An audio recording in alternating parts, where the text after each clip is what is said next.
Taking a live look at the White House, President Trump and the First Lady are set to host the nation's governors for an annual dinner at the White House. This year coming with an added layer of political tension after President Trump uninvited two Democratic governors from the dinner that were reportedly then re-invited.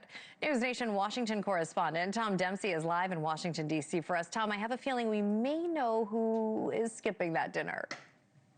Yeah, absolutely, Jessica. Good morning from D.C. Look, that special dinner happening at the White House later tonight will be a black tie affair, but there's still lots of controversy surrounding all this because Governor Wes Moore of Maryland, his team saying the governor never received an invite to the event later tonight. Now, we will note on Friday, President Trump hosted a group of governors at the White House for a working breakfast, and Governor Moore, as well as Governor Jared Polis from Colorado, who previously did not receive an invite as well. But they were both at this event, and they said the White House later changed course with those invites. But the group got to speak with President Trump and members of his cabinet during the event, with President Trump even ushering the media out at the start so he could speak candidly with the governors.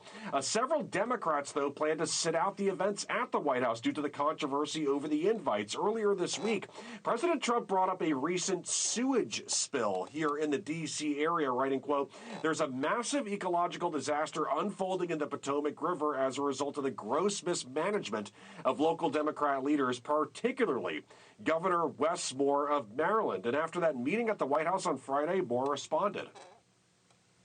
I stand by what I said about the Potomac sewage spill. That is a DC pipe on federal land. That had nothing to do with Maryland.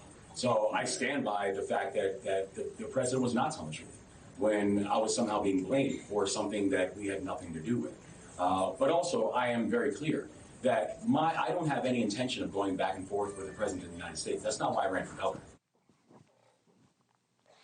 Governor Kevin Still from Oklahoma estimated that there were around almost 24 governors at that breakfast that took place at the White House. But it'll be interesting to see the numbers tonight because, like we said, Governor Wes Moore not receiving an invite, Governor Jared Polis saying he has no plans to attend, and there might be even more Democrats joining those two.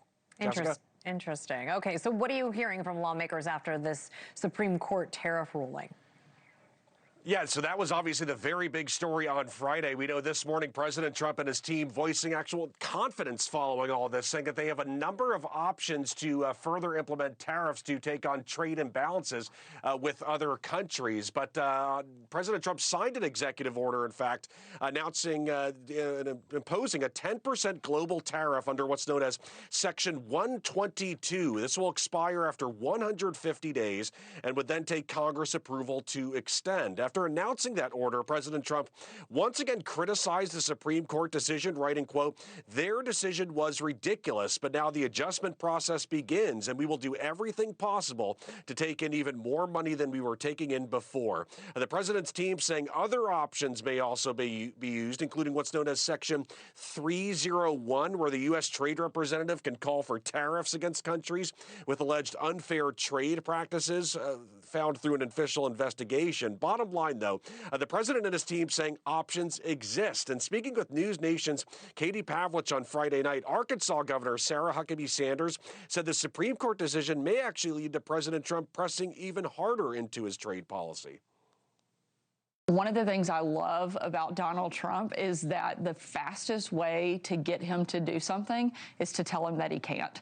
And he has so many tools in his toolbox. And ultimately, he's going to ensure that we're bringing back American manufacturing, that we're supporting the American worker. And he's going to use whatever tool and resource he needs to get that job done.